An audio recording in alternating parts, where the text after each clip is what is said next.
Back to കൊമക്സ്വെൽ. ഇനി നമ്മൾ discuss ചെയ്യാൻ പോകുന്നത് മാർജിനൽ കോസ്റ്റിങ്ങിൻ്റെ ഒരു എസ്സേ ക്വസ്റ്റ്യൻ ആണ്. ഞാൻ തിയറി പറഞ്ഞു പോകും, പക്ഷേ കൂടുതലായിട്ട് കോൺസെൻട്രേറ്റ് ചെയ്യുന്നത് പ്രോബ്ലം പാർട്ടിലാണ്. അപ്പോൾ നമുക്ക് സമയം വൈകാതെ വീഡിയോയിലേക്ക് കിടക്കാം. ഇതാണ് മാർജിനൽ കോസ്റ്റ് സ്റ്റേറ്റ്മെൻറ്റിൻ്റെ പ്രൊഫോമ. മാർജിനൽ കോസ്റ്റ് സ്റ്റേറ്റ്മെൻറ്റ് എന്ന ക്വസ്റ്റ്യൻ വരുമ്പോൾ എപ്പോഴും മാർജിനൽ കോസ്റ്റ് സ്റ്റേറ്റ്മെൻറ്റ് പ്രിപ്പയർ ചെയ്യുമെന്ന് പറഞ്ഞിട്ടായിരിക്കില്ല വരിക, പ്രോഫിറ്റ് കണ്ടെത്താൻ പറഞ്ഞിട്ടായിരിക്കും വരിക. അപ്പോൾ എങ്ങനെയാണെന്ന് നമുക്ക് നോക്കാം. Sales less marginal cost. അപ്പോൾ മാർജിനൽ കോസ്റ്റിൽ ഇൻക്ലൂഡഡ് ആയിട്ടുള്ളത് എന്തൊക്കെയാണ്? Direct material, direct labour, variable overhead. അത് ലെസ് ചെയ്യുമ്പോൾ നമുക്ക് സെയിൽസിൽ നിന്ന് ഇത് ലെസ് ചെയ്യുമ്പോൾ എന്ത് കിട്ടും? കോൺട്രിബ്യൂഷൻ കിട്ടും. കോൺട്രിബ്യൂഷൻ നിന്ന് ഫിക്സഡ് കോസ്റ്റ് നമ്മൾ ലെസ് ചെയ്യുമ്പോൾ നമുക്ക് പ്രോഫിറ്റ് കിട്ടും. ഈ പ്രോഫിറ്റാണ് നമ്മൾ കണ്ടെത്തേണ്ടത്. ഓക്കെ, അപ്പോൾ നമുക്ക് ഈ മാർജിനൽ കോസ്റ്റ് സ്റ്റേറ്റ്മെൻറ്റിലുള്ള ഓരോ എലമെൻറ്റ്സ് എന്താണ് ഡീറ്റെയിൽ ആയിട്ട് നോക്കാം. ഫസ്റ്റ് ഓഫ് ഓൾ നമുക്ക് മാർജിനൽ കോസ്റ്റ് എന്താണെന്ന് നോക്കാം. Marginal cost, the additional cost to produce one extra unit of output. Marginal cost എന്ന് പറഞ്ഞാൽ അഡീഷണൽ ആയിട്ട് പ്രൊഡ്യൂസ് ചെയ്യുന്ന യൂണിറ്റിൻ്റെ അഡീഷണൽ കോസ്റ്റ് ആണ്. It is a total of variable cost, that is prime cost plus variable overheads. ഇതെന്ന് പറഞ്ഞാൽ എന്താണ്? Variable കോസ്റ്റിൻ്റെ ടോട്ടലാണ്, അതായത് prime cost plus variable overhead. Prime cost എന്ന് പറഞ്ഞാൽ എന്താണ്? ഡയറക്റ്റ് ലേബറും ഡയറക്റ്റ് മെറ്റീരിയലും ആണ് പ്രൈം കോസ്റ്റിൽ ഉൾപ്പെടുന്നത്. മാർജിനൽ കോസ്റ്റിൽ വാരിയബിൾ കോസ്റ്റ് മാത്രമേ ഉൾപ്പെടുന്നുള്ളൂ, ഫിക്സഡ് കോസ്റ്റ് ഇതിൽ കൺസിഡർ ചെയ്യില്ല. ഇനി അടുത്ത പോയിന്റ് നോക്കാം. Marginal cost concept is useful in make or buy decision, product mix decision, shut down decision, pricing decision, replacement decisions etcetera. Marginal cost concept make or buy decision, അതുപോലെ product mix decision, shut down decision, pricing decision, replacement decision, ഇതൊക്കെ കണക്കാക്കാനായിട്ട്, ഇതിൻ്റെ ഒക്കെ decisions എടുക്കാനായിട്ട് marginal cost concept apply ചെയ്യാൻ പറ്റും. അപ്പോൾ decision മേക്കിങ്ങിന് വളരെയധികം യൂസ് ചെയ്യുന്ന ഒരു മെത്തേഡാണ് മാർജിനൽ കോസ്റ്റ്. ഇതിൻ്റെ ഈ ഓരോരോ കേസുകളുണ്ട്. Make or buy, product mix decision, shut down decision, pricing decision, ഇതൊക്കെ റീപ്ലേസ്മെൻറ്റ് ഡിസിഷൻ, ഇതൊക്കെ എന്താണ്? ഓരോരോ പ്രോബ്ലം കൂടിയാണ്. ശരിക്കും പറഞ്ഞാൽ എസ്സേ ക്വസ്റ്റ്യൻ വരുന്ന പ്രോബ്ലം ഏരിയ തന്നെയാണ്. അത് നമുക്ക് നെക്സ്റ്റ് ക്ലാസ്സുകളിലായിട്ട് ഡിസ്കസ് ചെയ്യാം. ഓക്കെ, ആദ്യം നമുക്ക് എന്താണ് മാർജിനൽ കോസ്റ്റ് എന്ന് അറിയാം, അതിനുശേഷം അതിൻ്റെ അപ്ലിക്കേഷൻസ് നമുക്ക് പഠിക്കാം. ഇതൊക്കെ നമുക്ക് ഡീറ്റെയിൽ ആയിട്ട് പഠിക്കാം. അപ്പോൾ ഇന്ന് ഞാൻ മാർജിനൽ കോസ്റ്റ് സ്റ്റേറ്റ്മെൻറ്റ് പ്രിപ്പയർ ചെയ്യുന്നതിനെ കുറിച്ചാണ് പറയാൻ പോകുന്നത്. ഇനി നമുക്ക് ഡയറക്റ്റ് മെറ്റീരിയൽ എന്താണെന്ന് നോക്കാം. Direct material refers to the raw materials that are directly used in the production process of goods and or services of a company and are an essential component of the finished goods manufactured. Direct material എന്ന് പറഞ്ഞാൽ production പ്രോസസ്സിൽ ഡയറക്റ്റായിട്ട് use ചെയ്യുന്ന raw materials ആണ്. For example എന്താണ്? ഇപ്പോൾ ഒരു കമ്പനിയുടെ പ്രൊഡക്റ്റ് ഫർണിച്ചർ ആണെന്ന് വിചാരിക്കാം. അത് കസ്റ്റമേഴ്സിന് കൊടുക്കുന്നത്, ഒരു കമ്പനി കസ്റ്റമേഴ്സിന് കൊടുക്കുന്ന പ്രൊഡക്റ്റ് എന്ന് പറയുന്നത് ഫർണിച്ചർ ആണെന്ന് വിചാരിക്കാം. അപ്പോൾ ആ ഫർണിച്ചർ ഉണ്ടാക്കാനായിട്ട് യൂസ് ചെയ്യുന്ന വുഡ്, ആ വുഡിനെയാണ് എന്തെന്ന് പറയുന്നത്? ഡയറക്റ്റ് മെറ്റീരിയൽ എന്ന് പറയുന്നത്. മനസ്സിലായല്ലോ? ഇനി ഡയറക്റ്റ് ലേബർ എന്താണെന്ന് നോക്കാം. Direct labour refers to the salaries and wages paid to workers who are directly involved in the manufacture of a specific product or in performing a service. അതായത് ഒരു organisation provide ചെയ്യുന്ന service അല്ലെങ്കിൽ ഓർഗനൈസേഷൻ്റെ പ്രൊഡക്റ്റിൻ്റെ മാനുഫാക്ചറിങ്ങിൽ ഡയറക്റ്റായിട്ട് involve ആയിട്ടുള്ള ലേബേഴ്സിന് കൊടുക്കുന്ന salary and വേജസിനെയാണ് direct labour എന്ന് പറയുന്നത്. ഇനി എന്താണ് വാരിയബിൾ ഓവർഹെഡ് എന്ന് നോക്കാം. അതിന് മുമ്പായിട്ട് എന്താണ് ഓവർഹെഡ് എന്ന് നമുക്ക് പറയാം. ഓവർഹെഡ് എന്ന് പറഞ്ഞാൽ ഒരു ബിസിനസ്സിനെ റൺ ചെയ്ത് കൊണ്ടുപോകാൻ ആവശ്യമായിട്ടുള്ള കോസ്റ്റാണ് ഓവർഹെഡ്. ഇനി എന്താ വാരിയബിൾ ഓവർഹെഡ് നോക്കാം. Variable overhead is the cost of operating a business which fluctuates with manufacturing activity. Example purchase of production, supplies and raw material. Variable overhead എന്ന് പറഞ്ഞാൽ ഒരു ബിസിനസ് റൺ ചെയ്ത് കൊണ്ടുപോകാനുള്ള കോസ്റ്റ് തന്നെയാണ്. അതെങ്ങനെയാണ്? മാനുഫാക്ചറിങ് ആക്ടിവിറ്റിക്ക് വരുന്ന വ്യത്യാസത്തിനനുസരിച്ച് അത് ഫ്ലക്ച്വേറ്റ് ചെയ്തുകൊണ്ടിരിക്കും, അതായത് വ്യത്യാസപ്പെട്ട് കൊണ്ടിരിക്കും. അതിന് എക്സാമ്പിളാണ് എന്ത്? Purchase of production, supplies and raw material എന്ന് പറയുന്നത്. Next one is contribution.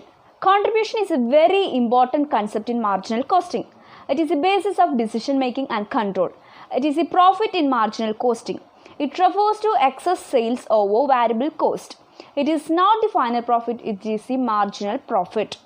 Contribution എന്ന് പറഞ്ഞാൽ മാർജിനൽ കോസ്റ്റിങ്ങിൽ ഇമ്പോർട്ടൻ്റ് ആയിട്ടുള്ളൊരു കൺസെപ്റ്റാണ്. ഇതാണ് നമ്മൾ കണ്ടുപിടിക്കുന്നത് മാർജിനൽ കോസ്റ്റിങ്ങിൽ. പിന്നെ നമ്മൾ ഒരുപാട് ഡിസിഷൻ മേക്കിങ്ങിനെ കുറിച്ച് പറഞ്ഞിരുന്നു. Replacement decision, make or buy, shut down decision. അപ്പോൾ അതിലൊക്കെ ഈ കോൺട്രിബ്യൂഷൻ എന്ന് പറഞ്ഞിട്ടുള്ള ഈ ടേമിന് റെലവൻസ് ഉണ്ട്. അത് നമുക്ക് വരും ക്ലാസ്സുകളിൽ പഠിക്കാം. പിന്നെ എന്താണ് കോൺട്രിബ്യൂഷൻ എന്ന് പറഞ്ഞാൽ എന്താണ്? Sales over variable cost. അതായത് സെയിൽസിൽ നിന്ന് വാരിയബിൾ കോസ്റ്റ് മൈനസ് ചെയ്യുമ്പോൾ കിട്ടുന്നതാണ് എന്ത്? കോൺട്രിബ്യൂഷൻ. അപ്പോൾ ഇത് ഒരു ഫൈനൽ പ്രോഫിറ്റ് അല്ല, ഇത് ഒരു മാർജിനൽ പ്രോഫിറ്റ് മാത്രമാണ്. നമ്മൾ മാർജിനൽ കോസ്റ്റ് സ്റ്റേറ്റ്മെൻറ്റ് പ്രിപ്പയർ ചെയ്യുമ്പോൾ കോൺട്രിബ്യൂഷൻ കണ്ടതിന് ശേഷമാണ് നമ്മൾ ഫൈനൽ പ്രോഫിറ്റ് കണ്ടെത്തുന്നത്. അപ്പോൾ ഈ കോൺട്രിബ്യൂഷൻ കിട്ടിയെന്ന് വെച്ചിട്ട് മാർജിനൽ കോസ്റ്റ് സ്റ്റേറ്റ്മെൻറ്റ് നിർത്തരുത്. നമ്മൾ എന്തിലേക്ക് എത്തണം? ഫൈനൽ പ്രോഫിറ്റിലേക്ക് എത്തണം. Next one is fixed cost. A fixed cost is a cost that does not change with an increase or decrease in the amount of goods or services produced or sold. Fixed cost അതിൻ്റെ പേര് സൂചിപ്പിക്കുന്നത് പോലെ തന്നെ fixed ആയിരിക്കും. ഗുഡ്സിൻ്റെ എമൗണ്ടിൽ വരുന്ന വ്യത്യാസങ്ങളൊന്നും, അതുപോലെ തന്നെ service produce ചെയ്യുന്നതിനുള്ള വ്യത്യാസങ്ങളൊന്നും തന്നെ ഫിക്സഡ് കോസ്റ്റിനെ ബാധിക്കില്ല. ഫിക്സഡ് കോസ്റ്റ് ഒരു ലെവൽ വരെ, അത് സെർട്ടൈൻ ലെവൽ വരെ ഫിക്സഡ് ആയിരിക്കും. പിന്നെ ഒരു കാര്യം പറയാനുള്ളത്, പ്രോബ്ലം ചെയ്യുമ്പോൾ എപ്പോഴും അറിഞ്ഞിരിക്കേണ്ട ഒരു കാര്യമാണ്, വാരിയബിൾ കോസ്റ്റും ഫിക്സഡ് കോസ്റ്റിൻ്റെയും ഒരു കാര്യമുണ്ട് പ്രോബ്ലം ചെയ്യുമ്പോൾ അറിഞ്ഞിരിക്കേണ്ടത്. എന്താണെന്ന് വെച്ചാൽ ഫിക്സഡ് കോസ്റ്റ് എമൗണ്ട് ഇൻ ടോട്ടലുള്ള എമൗണ്ടാണ് ഫിക്സഡ് ആയിരിക്കുക, പക്ഷെ പെർ യൂണിറ്റ് എന്ന് പറയുന്നത് ചേഞ്ച് ചെയ്യും. വാരിയബിൾ കോസ്റ്റ് ടോട്ടൽ എമൗണ്ട് വാരി ചെയ്യും, പക്ഷേ എന്താണ്? പെർ യൂണിറ്റ് ഫിക്സഡ് ആയിരിക്കും. അതായത് ഫിക്സഡ് കോസ്റ്റ് ഇപ്പോൾ എമൗണ്ട് 2000 ആണെന്ന് വിചാരിക്കുക, അതിൻ്റെ പെർ യൂണിറ്റ് എന്ന് പറയുന്നത് 2 ആണെന്ന് വിചാരിക്കാം. ഈ 2000 തന്നെയായിരിക്കും നെക്സ്റ്റ് ലെവൽ ആക്ടിവിറ്റിയിലും വരിക, 2000 തന്നെയായിരിക്കും എമൗണ്ട് വരിക, പക്ഷേ പെർ യൂണിറ്റ് ചിലപ്പോൾ വേണമെങ്കിൽ 3 ആകാം. അതായത് പെർ യൂണിറ്റ് വാരി ചെയ്യും, എമൗണ്ട് ഇൻ ടോട്ടൽ അത് സെയിം ആയിരിക്കും. വാരിയബിൾ കോസ്റ്റ് എന്ന് പറഞ്ഞാൽ എന്താണ്? വാരിയബിൾ കോസ്റ്റിൻ്റെ എമൗണ്ട് എന്ത് ചെയ്യുന്നു? വാല്യൂ ചെയ്യും, പക്ഷേ പെർ യൂണിറ്റ് എന്ന് പറയുന്നത് സെയിം ആയിരിക്കും. വാരിയബിൾ കോസ്റ്റിൻ്റെ ടോട്ടൽ എമൗണ്ട് ഇപ്പോൾ 2000 ആണെന്ന് വിചാരിക്കാം, അത് ഇനി അടുത്ത നെക്സ്റ്റ് ലെവൽ ആക്ടിവിറ്റിക്ക് വരുമ്പോൾ അത് 3000 ആകാം, പക്ഷേ പെർ യൂണിറ്റ് 2000 ആയിരുന്നപ്പോൾ 2 ആയിരുന്നു എന്ന് വെച്ചാൽ അത് വാരി ചെയ്ത് 3000ലേക്ക് എമൗണ്ട് എത്തുമ്പോഴും അതിൻ്റെ പെർ യൂണിറ്റ് ആ സെയിം പെർ യൂണിറ്റ് തന്നെയായിരിക്കും. മനസ്സിലായല്ലോ? അപ്പോൾ ഇത് പ്രോബ്ലം ചെയ്യുമ്പോൾ ഈ ഒരു കൺസെപ്റ്റ് വളരെ അത്യാവശ്യമാണ്. അത് മാർജിനൽ കോസ്റ്റ് സ്റ്റേറ്റ്മെൻറ്റ് ചെയ്യുമ്പോൾ മാത്രമല്ല അത്യാവശ്യമായിട്ട് അറിയേണ്ടത്, നമ്മൾക്ക് ഫ്ലെക്സിബിൾ ബഡ്ജറ്റ് വരുന്നുണ്ടല്ലോ, ആ ഫ്ലെക്സിബിൾ ബഡ്ജറ്റിലും ഈ ഒരു കൺസെപ്റ്റ് നമ്മൾ അറിഞ്ഞിരിക്കണം. Question. A company produces 24,000 units by employing 60% capacity. The selling price per unit is ₹5 and the total cost is given below. Materials ₹24,000, wages 45,600, fixed overhead 24,000, variable overhead 9,600. അപ്പോൾ ഇതൊക്കെ റുപ്പീസിലാണ് കേട്ടോ. Then production is increased to 100% capacity and the selling price is ₹4 per unit. 10% of the fixed overhead became variable with increases proportionately. The labor efficiency drops by 5% under full capacity, while wage rate remains constant. 5% of savings accrue in material because of bulk purchase. Work out the net profit under the 2. ഇവിടെ എന്താണ് 60% കപ്പാസിറ്റിയിൽ വരുന്ന ഇൻഫോർമേഷനുകളാണ് നമുക്ക് തന്നിട്ടുള്ളത്. ഒരു company 24,000 unit 60% കപ്പാസിറ്റിയിലാണ് produce ചെയ്യുന്നത്, അതുമായി ബന്ധപ്പെട്ടുള്ള ഇൻഫോർമേഷൻസും കൊടുത്തിട്ടുണ്ട്. പിന്നീട് എന്താണ്, പ്രൊഡക്ഷൻ 100% കപ്പാസിറ്റിയിലേക്ക് ഇൻക്രീസ് ചെയ്യുന്നുണ്ട്, അതിൻ്റെ ഇൻഫോർമേഷൻസ് ഒന്നും തന്നിട്ടില്ല. അത് നമ്മൾ എങ്ങനെയാണ് കണ്ടുപിടിക്കേണ്ടത്? ഈ 60%ൻ്റെ ഇൻഫോർമേഷനിൽ നിന്ന് വേണം നമ്മളത് കണ്ടുപിടിക്കാനായിട്ട്. ഇവിടെ തന്നിട്ടുള്ള ഓരോ അഡീഷണൽ ഇൻഫോർമേഷനുകളെയും നമുക്ക് നമ്പർ ചെയ്യാം. അപ്പോൾ നമുക്ക് ഓരോന്നും ഓരോ കേസുകളായിട്ട് എടുത്തെടുത്ത് ചെയ്യാം. ഫസ്റ്റ് വൺ എന്താ പറഞ്ഞേക്കുന്നത്? Production is increase to 100% capacity and selling price is ₹4 per unit. അപ്പോൾ അത് നമുക്ക് ആദ്യത്തെ ഒരു ഇൻഫോർമേഷൻ നമ്പർ ചെയ്ത് കൊടുക്കാം. രണ്ടാമത്തെ ഇൻഫോർമേഷൻ എന്താ പറയുന്നത്? 10% ഫിക്സഡ് ഓവർഹെഡ് ബിക്കം വാരിയബിൾ. അത് നമുക്ക് നമ്പർ ചെയ്യാം. പിന്നെ മൂന്നാമത്തെ ലേബർ എഫിഷ്യൻസിയുടെ കാര്യമാണ് പറയുന്നത്, അത് 3 നമ്പർ ചെയ്യാം. നെക്സ്റ്റ് വൺ എന്താ പറയുന്നത്? 5% savings accrue in material because of bulk purchase, അതിന് 4 കൊടുക്കാം. അങ്ങനെ 4 അഡീഷണൽ ഇൻഫോർമേഷൻസ് ആണ് വന്നിരിക്കുന്നത്. അപ്പോൾ നമുക്ക് ഓരോന്നായിട്ട് ചെയ്യാം. First one, production is increased to 100% capacity. നമുക്കിപ്പോൾ ഓർഡറിൽ തന്നെ ചെയ്യണമെന്നില്ല. ഇതിപ്പോൾ എൻ്റെ കൺവീനിയൻസിന് വേണ്ടിയിട്ടാണ് ഞാൻ ഇങ്ങനെ ചെയ്യുന്നത്. ഈ അഡ്ജസ്റ്റ്മെൻറ്റ്സ് ഒക്കെ നമുക്ക് എങ്ങനെ വേണമെങ്കിലും ഏത് ഇൻഫർമേഷൻ വേണമെങ്കിലും ആദ്യം എടുത്ത് ചെയ്യാം. അത് കുഴപ്പമുള്ള കാര്യമല്ല. അപ്പോൾ ഇവിടെ ഞാൻ എന്താ ഉദ്ദേശിക്കുന്നത് വെച്ചാൽ 60% കപ്പാസിറ്റിയിൽ 24,000 യൂണിറ്റ്സ് ആണ് പ്രൊഡ്യൂസ് ചെയ്തത്. അപ്പോൾ 100% കപ്പാസിറ്റിയിൽ എത്രയാണെന്ന് കണ്ടുപിടിക്കാൻ വേണ്ടിയിട്ടാണ് ഞാനിവിടെ ഇങ്ങനെ 1 നമ്പർ കൊടുത്തിട്ട് ഇതൊരു അഡ്ജസ്റ്റ്മെൻ്റ് ആയിട്ട് എടുക്കുന്നത്. അപ്പോൾ എങ്ങനെയാണ് 60% കപ്പാസിറ്റിയിൽ എത്രയാണ് വന്നിട്ടുള്ളത്? 24,000 യൂണിറ്റാണ് വന്നിട്ടുള്ളത്. 24,000 യൂണിറ്റ്. 100% കപ്പാസിറ്റിയിൽ എത്രയാണെന്ന് നമുക്ക് കണ്ടുപിടിക്കാണ് വേണ്ടത്. അപ്പോൾ ഇങ്ങനെ വരുമ്പോൾ എന്താ ചെയ്യേണ്ടത്? നമ്മൾ ചെറുപ്പത്തിലൊക്കെ ചെയ്യാറുള്ളതാണ്, ക്രോസ് മൾട്ടിപ്ലിക്കേഷൻ ചെയ്യും. അപ്പോൾ ഇവിടെയും അങ്ങനെയാണ് ചെയ്യേണ്ടത്, ക്രോസ് മൾട്ടിപ്ലിക്കേഷൻ ചെയ്യുക. അപ്പോൾ നമുക്ക് എന്ത് കിട്ടും? 100% കപ്പാസിറ്റിയിൽ എത്ര യൂണിറ്റാണ് പ്രൊഡ്യൂസ് ചെയ്യുന്നതെന്ന് കണ്ടെത്താൻ സാധിക്കും. 100 into 24,000 divided by 60. That is equal to 40,000 units ആണ് പ്രൊഡ്യൂസ് ചെയ്യുന്നത്. 40,000 യൂണിറ്റ്സ് ആണ് എത്ര? 100% കപ്പാസിറ്റിയിൽ പ്രൊഡ്യൂസ് ചെയ്യുന്നത്. അപ്പോൾ ഇത് വളരെയധികം ഇമ്പോർട്ടൻ്റ് ആയിട്ടുള്ള ഒരു ഇൻഫോർമേഷനാണ്. ഇത് വെച്ചിട്ട് വേണം നമുക്ക് എന്ത് ചെയ്യാനായിട്ട്? സെല്ലിംഗ് പ്രൈസ് കണ്ടെത്താനായിട്ട്. അപ്പോൾ ഇവിടെ പറഞ്ഞിട്ടുണ്ട് എന്താണ്? Selling price is 4 per unit എന്ന് പറഞ്ഞിട്ടുണ്ട്. അപ്പോൾ ഇവിടെ നമുക്ക് എഴുതാം selling price is ₹4 per unit. അപ്പോൾ 4 per യൂണിറ്റ് ആണ്. അപ്പോൾ നമുക്ക് എങ്ങനെയാണ് ഇത്? എന്താ? സെല്ലിംഗ് പ്രൈസ് പെർ യൂണിറ്റ് ആണ് തന്നിരിക്കുന്നത്. അപ്പോൾ നമുക്ക് സെയിൽ വാല്യൂ കണ്ടെത്താം. സെയിൽസ് ഈക്വൽ ടു എന്താണ്? ഈ 40,000 നമ്മൾ കണ്ടുപിടിച്ച 40,000 ഇൻറ്റു ഈ 4 ചെയ്യാം. അപ്പോൾ നമുക്ക് എത്ര കിട്ടും? 1,60,000 കിട്ടും. നമുക്ക് രണ്ടാമത്തെ ഇൻഫോർമേഷൻ എഴുതാം. എന്താണ്? 10% of fixed over head become variable. 10% of the fixed over head became variable with increases proportionately.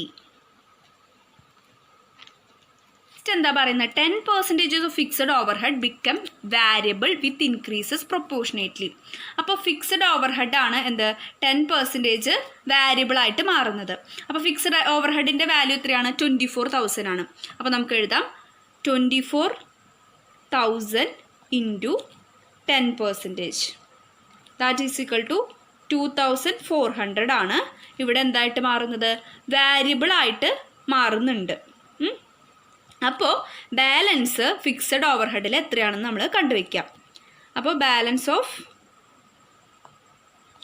Fixed overhead എന്ന് പറയുന്നത് fixed overhead equal to 24,000 minus 2,400. That is equal to 24,000 minus 2,400. 21,600. 21,600 ആണ് balance ഉള്ള fixed overhead. ഈ fixed overhead 24,000-ൽ 2,400 variable ആയിട്ട് മാറിയിട്ടുണ്ട്. അപ്പോൾ ഇനി 100% കപ്പാസിറ്റിയിലുള്ള വാരിയബിൾ ഓവർ ഹെഡ് കാണിക്കുമ്പോൾ നമ്മൾ ഈ 2,400 കൂടി അതിൽ കൺസിഡർ ചെയ്യണം. അപ്പോൾ നമുക്ക് അതും കൂടി നോക്കാം. വാരിയബിൾ ഓവർ ഹെഡിൻ്റെ കാര്യം നോക്കാം. വാരിയബിൾ ഓവർ ഹെഡ് നമുക്ക് ഹെഡിങ് കൊടുക്കാം. വാരിയബിൾ ഓവർ ഹെഡ് 16%-ൽ വാരിയബിൾ ഓവർ ഹെഡ് എത്രയായിരുന്നു തന്നേക്കുന്നത്? 9,600 ആണ് തന്നിരിക്കുന്നത്. അപ്പോൾ അതിവിടെ 9,600 എന്ന് എഴുതാം. 21,600 ആണ് ഫിക്സഡ് ഓവർ ഹെഡ് 100% കപ്പാസിറ്റിയിൽ വരുന്നത്. കാരണം എന്തുകൊണ്ടാണ്? ഇതുപോലെ ക്രോസ് മൾട്ടിപ്ലിക്കേഷൻ ചെയ്തിട്ട് കണ്ടുപിടിക്കേണ്ട ആവശ്യമില്ല. ഫിക്സഡ് ഓവർ ഹെഡ് എന്ന് പറയുന്നത് എന്താ? എമൗണ്ടിൽ ചേഞ്ച് വ്യത്യാസം വരില്ല. പക്ഷെ പെർ യൂണിറ്റിൽ ഫിക്സഡ് ഓവർ ഹെഡ് ചേഞ്ച് വരും. ഇവിടെ യൂണിറ്റിൻ്റെ കാര്യം പറയുന്നില്ല. ഇവിടെ എന്ത് മാത്രമാണ് പറയുന്നത്? എമൗണ്ടുകൾ മാത്രമാണ് തന്നിട്ടുള്ളത്. അതുകൊണ്ട് എമൗണ്ടിൽ ഇവിടെ ചേഞ്ച് വരുന്നില്ല. അപ്പോൾ നമുക്കതിവിടെ ഒരു കാര്യം ഞാൻ എഴുതാം. എന്താണ്? Fixed over head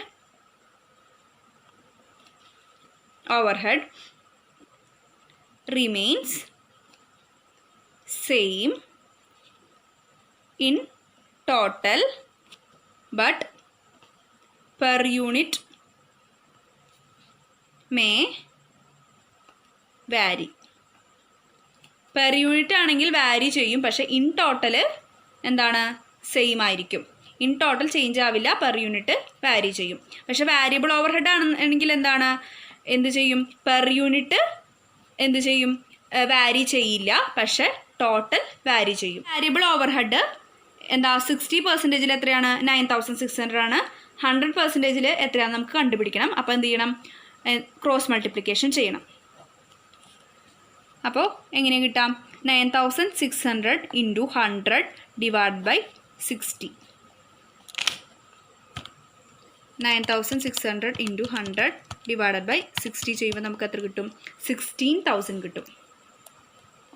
16,000. ഇവിടെ എന്താണ് നമ്മളിവിടെ മാറ്റി നിർത്തിയിട്ടുള്ള ഒരു 2400 ഉണ്ട്.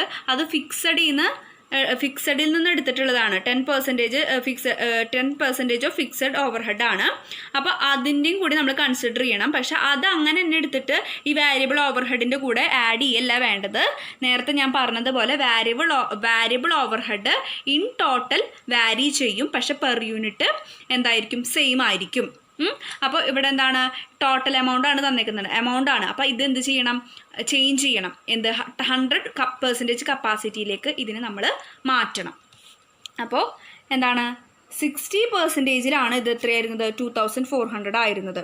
അപ്പോൾ ഇതിനെ 100%-ൽ നമുക്ക് ചേഞ്ച് ചെയ്യണം. അപ്പോൾ എന്ത് ചെയ്യുക, ക്രോസ് മൾട്ടിപ്ലിക്കേഷൻ ചെയ്യുക. അപ്പോൾ എങ്ങനെയാണ് 2400 × 100 ഡിവൈഡഡ് ബൈ 60 ചെയ്യാം. അപ്പോൾ നമുക്ക് എത്ര കിട്ടും, 2400 × 100 ഡിവൈഡഡ് ബൈ 60 ചെയ്യുമ്പോൾ നമുക്ക് 4000 കിട്ടും. 4000. Therefore, total variable overhead equal to ഇവിടെ കണ്ടുപിടിച്ചിട്ടുള്ള 60,000 + 4,000. 16,000 + 4,000 that is equal to 20,000. Third case എന്താണ്, the labour efficiency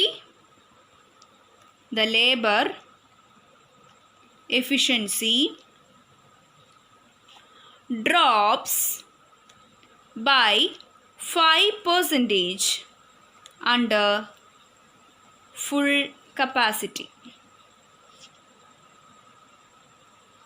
while wage rate remains constant. ഇവിടെ എങ്ങനെയാ എന്താ പറയുന്നത്, ലേബർ എഫിഷ്യൻസി 5% ഡ്രോപ്പ് ചെയ്തു. അതെങ്ങനെയാണ്, 100% കപ്പാസിറ്റിയുടെ കാര്യമാണ് പറയുന്നത്. പക്ഷേ വേജ് റേറ്റ് സെയിം ആണെന്നാണ് പറയുന്നത്. 60% കപ്പാസിറ്റിയിൽ വേജസ് എത്രയാണ് വരുന്നത്, 45,600 ആണ് വരുന്നത്. 45,600 എഴുതുക. അപ്പോൾ 100% കപ്പാസിറ്റിയിൽ എത്രയാണെന്ന് കണ്ടുപിടിക്കാൻ എന്ത് ചെയ്യണം, ക്രോസ് മൾട്ടിപ്ലിക്കേഷൻ ചെയ്യാം. അപ്പോൾ നമുക്ക് എത്ര കിട്ടും, 45,600 × 100 ഡിവൈഡഡ് ബൈ 60. 45,600 × 100 ഡിവൈഡ് ബൈ 60 ചെയ്യുമ്പോൾ നമുക്ക് എത്രയാണ് കിട്ടുന്നത്, 76,000. ഇനി ലേബർ കോസ്റ്റ് ആണ് കണ്ടുപിടിക്കേണ്ടത്. ലേബർ കോസ്റ്റ് കണ്ടുപിടിക്കുമ്പോൾ എന്താണ് ചെയ്യേണ്ടത്, ഈ ഒരു കണ്ടുപിടിച്ച് വെച്ചിട്ടുള്ള 76,000-ലാണ് നമ്മൾ കാൽക്കുലേറ്റ് ചെയ്യേണ്ടത്. 76,000. പിന്നെ എന്താണ് ഇവിടെ നമ്മളോട് പറഞ്ഞിട്ടുള്ളത്, 5% ഡ്രോപ്പ് ആയി എന്ന് പറയുന്നുണ്ട്. 5% ഡ്രോപ്പ് ചെയ്തെന്ന് പറയുമ്പോൾ എങ്ങനെയാണ്, 100% മൈനസ് 5%, 95% ആണ് വരിക. അപ്പോൾ നമുക്ക് ലേബർ കോസ്റ്റ് കണ്ടുപിടിക്കാൻ എന്ത് ചെയ്യണം, 76,000 × 100/95 ചെയ്യാം. അപ്പോൾ നമുക്ക് എത്ര കിട്ടാൻ നോക്കാം, 76,000 × 100/95 ചെയ്യുമ്പോൾ നമുക്ക് കിട്ടുന്നത് 80,000 ആണ്. 80,000. എന്താ പറയുന്നത്, 5% of savings accrue in material. 5% of savings accrue in material because of bulk purchase. ഇവിടെ എന്താ പറയുന്നത്, മെറ്റീരിയലിൽ എന്ത് വന്നിട്ടുണ്ട്, മെറ്റീരിയൽ കോസ്റ്റിൽ സേവ് ചെയ്യാൻ പറ്റിയിട്ടുണ്ട്. കാരണം എന്താണ്, ബൾക്ക് പർച്ചേസ് ആണ് ഇവിടെ നടത്തിയിട്ടുള്ളത്. അപ്പോൾ അവിടെ സേവിങ്സ് 5% വന്നിട്ടുണ്ട്. അപ്പോൾ നമുക്ക് ഈ അഡ്ജസ്റ്റ്മെൻറ്റിൽ അത് ട്രീറ്റ് ചെയ്യണം. ഈ പെർസെൻറ്റേജ് കപ്പാസിറ്റിയിൽ മെറ്റീരിയൽ വരുന്നത് എത്രയാണ്, 24,000. ദെൻ 100% കപ്പാസിറ്റിയിൽ നമ്മൾ അത് കണ്ടെത്താം. അപ്പോൾ എത്ര വരും? 24,000 ഇൻറ്റു 100/60 ചെയ്യാം. ദെൻ നമുക്ക് കിട്ടുന്ന എത്രയാണ്? 40,000 ആണ്. അപ്പോൾ 40,000 ആണ് വരുന്നത്, മെറ്റീരിയൽ വരുന്നത്. ഇനി എന്താണ് ഇവിടെ പറഞ്ഞേക്കുന്നത്? 5% സേവിങ്സ് എന്ന് പറഞ്ഞിട്ടുണ്ട്. അപ്പോൾ 5% സേവിങ്സ് കണ്ടത് എന്ത് ചെയ്യണം? 40,000 5% കണ്ടിട്ട് അത് ഈ 40,000 തന്നെ മൈനസ് ചെയ്യാം. ഓക്കെ, അപ്പോൾ 40,000 ഇൻറ്റു 5% എത്രയാണ് നമുക്ക് കിട്ടുന്നത്? 2,000. അപ്പോൾ 40,000 മൈനസ് 2,000 ചെയ്യുക. അപ്പോൾ നമുക്ക് എത്ര കിട്ടും? 40,000 minus 2,000 that is equal to 38,000. 38,000 ആണ് എന്തിൽ വരുന്നത്? 100% കപ്പാസിറ്റിയിൽ വരുന്ന മെറ്റീരിയൽ. ശരിക്കും 40,000 ആയിരുന്നു, പക്ഷേ ഇവിടെ 5% സേവിങ്സ് വരുന്നുണ്ട്. സോ നമ്മളത് ലെസ് ചെയ്തിട്ട് വേണം കാൽക്കുലേറ്റ് ചെയ്യാൻ. അപ്പോൾ നമ്മൾ ഈ ഇവിടെ തന്നിരിക്കുന്ന എല്ലാ ഇൻഫോർമേഷൻസും നമ്മൾ ചെയ്തിട്ടുണ്ട്. ഇനി ഇതിൽ നിന്ന് നമുക്ക് എന്ത് ചെയ്യണം? മാർജിനൽ കോസ്റ്റ് സ്റ്റേറ്റ്മെൻറ്റ് പ്രിപ്പയർ ചെയ്യണം. ഇനി നമുക്ക് എന്താണ് ഫൈനലായിട്ട് പ്രിപ്പയർ ചെയ്യേണ്ടത്? മാർജിനൽ കോസ്റ്റ് സ്റ്റേറ്റ്മെൻ്റ് ആണ്. അപ്പോൾ ആദ്യം തന്നെ നമ്മൾ എന്ത് എഴുതണം? ഇവിടെ 2 കപ്പാസിറ്റിയിലുള്ളതും എഴുതണം. 60% കപ്പാസിറ്റി ആൻഡ് 100% കപ്പാസിറ്റി. യൂണിറ്റ്സ് എഴുതാം. 60% കപ്പാസിറ്റി യൂണിറ്റ് എത്രയായിരുന്നു? 24,000 ആയിരുന്നു. 100% കപ്പാസിറ്റിയുടെ 40,000. സെല്ലിംഗ് പ്രൈസ് പെർ യൂണിറ്റ് എത്രയാണ്? 5 ആണ്. ഇവിടെ എത്രയാണ്? 4 ആണ്. അപ്പോൾ അത് ഇൻറ്റു ചെയ്യുമ്പോൾ യൂണിറ്റും സെല്ലിംഗ് പ്രൈസ് പെർ യൂണിറ്റും ഇൻറ്റു ചെയ്യുമ്പോൾ നമുക്ക് എത്ര കിട്ടും? സെയിൽസ് കിട്ടും. സെയിൽസ് ഇവിടെ എത്ര വരുന്നത്? 1,20,000. ഇവിടെ സെയിൽസ് എത്രയാണ് വരുന്നത്? 1,60,000. ദെൻ നമ്മൾ എന്ത് ചെയ്യണം? സെയിൽസിൽ നിന്ന് മൈനസ് ചെയ്യാണ് ചെയ്യേണ്ടത്. വാരിയബിൾ കോസ്റ്റ് മൈനസ് ചെയ്യാണ് ചെയ്യേണ്ടത്. അപ്പോൾ ഞാൻ തിയറി ക്ലാസ്സിൽ അത് കൃത്യമായിട്ട് പറഞ്ഞിട്ടുണ്ടായിരുന്നു. തിയറി കണ്ടിട്ടില്ലാത്തവർ അത് ചെന്ന് നോക്കണം. അപ്പോൾ ആദ്യം എന്താണ്? മെറ്റീരിയൽസ് മൈനസ് ചെയ്യാം. 24,000 ഇവിടെ 38,000. പിന്നെ വേജസ് 45,600. ഇവിടെ എത്രയാണ്? 80,000. Then variable overhead 9,600. ഇവിടെ എത്രയാണ്? 20,000 ആണ് വരുന്നത്. ഇനി എന്ത് ചെയ്യണം? ഈ ഫിഗേഴ്സ് എല്ലാം തന്നെ ഈ സെയിൽസിൽ നിന്ന് മൈനസ് ചെയ്യണം. സെയിൽസിൽ നിന്ന് ഈ ടോട്ടൽ വാരിയബിൾ കോസ്റ്റ് മൈനസ് ചെയ്യാം. 1,20,000 മൈനസ് 24,000 പ്ലസ് 45,600 പ്ലസ് 9,600. അപ്പോൾ നമുക്ക് എത്ര കിട്ടും? 40,800 ആണ് സെയിൽസിൽ നിന്ന് ടോട്ടൽ വാരിയബിൾ കോസ്റ്റ് മൈനസ് ചെയ്യുമ്പോൾ കിട്ടുന്നത്. ഇതാണ് എന്ത്? കോൺട്രിബ്യൂഷൻ. അപ്പോൾ നമുക്കത് എഴുതി വയ്ക്കാം. കോൺട്രിബ്യൂഷൻ 40,800. ഇനി നമുക്ക് 100% കപ്പാസിറ്റിയുടെ കോൺട്രിബ്യൂഷൻ കണ്ടുപിടിക്കാം. 1,60,000 minus 38,000 plus 80,000 plus 20,000 that is equal to 22,000. Profit കണ്ടെത്താനായിട്ട് ഈ കോൺട്രിബ്യൂഷനിൽ നമ്മൾ ഫിക്സഡ് ഓവർ ഹെഡ് മൈനസ് ചെയ്യുക. ഫിക്സഡ് ഓവർ ഹെഡ് എത്രയാണ്? 24,000. ഇവിടെ വരുന്നത് 21,600. 40,800 minus 24,000 that is equal to 16,800. 16,800. ഇവിടെ വരുന്നത് എത്രയാണ്? 22,000 minus 21,600 that is equal to 400. ഇതാണ് പ്രോഫിറ്റ്.